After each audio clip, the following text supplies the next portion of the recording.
nin saalixiinta ka mid ah inankiisa markuu la dardaarmayo wuxuu ku lahaa laba weliga ha iloobin buu ka yidhi labana weliga ha xasuusan lacalahu luqmaan alxakiim inuu ahaa marartu bikaiirin min alambiyaa buuhi nebiye fara badan ayaan suxbad la soo yeeshay majaalistoodii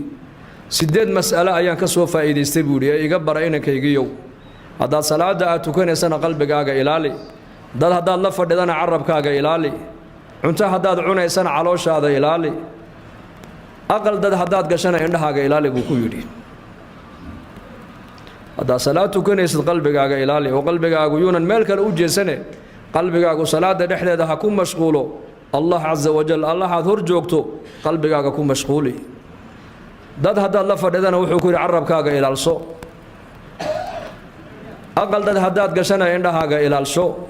cunto haddaad cunaysana maaragtaane calooshaada ilaalso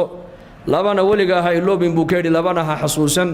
labada uu ku yidhi ha xasuusan waa labadee dadka wanaagga aad u samaysid weligaa ha xasuusan buu ku yidhi dhibaatada adiga ay kuu geystaan ha xasuusan buu ka yidhi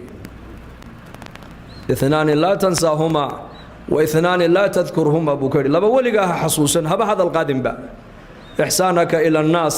وإساءتهم إليك wanaagga dadka aad u samaynaysid weligaa ha xasuusan haddaad ummadda aad wanaag u samaynaysid ilaahay dartii ugu samee haddaad cilmi baraysid ilaahay dartii u bar haddaad u ixsaan samaynaysid ilaahay dartii ugu samee haddaad u shafeecad qaadaysid ilaahay dartii ugu shafeecad qaad haddaad wax dayminaysid ilaahay dartii u daymi waxaad dadka u qabanaysa wanaaga marka u horeysa waa inaad u qabataa alla dartii dhibaatada dadku ay kugu sameeyaanna weligaa xasuusan buu ka yidhi iska ilow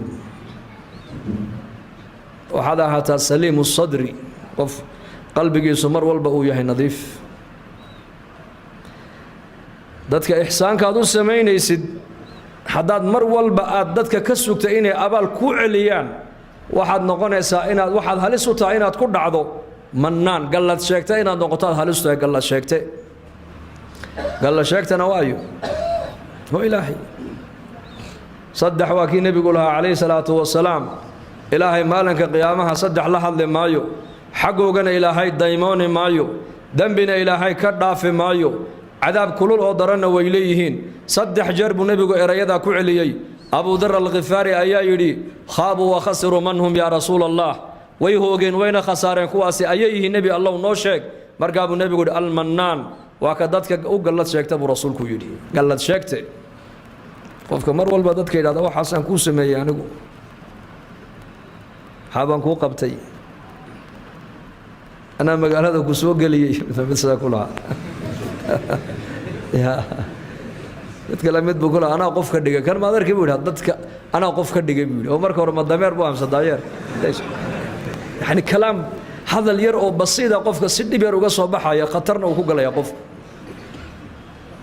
أنا سمية أنا وحكار دقي أنا ضدك كوكو دري هذا أنا جرين ما بجرتين ماي وأنا ضحاتا مركو أهري سبع هذا مدة وحقوق بنا سيله درت وحقوق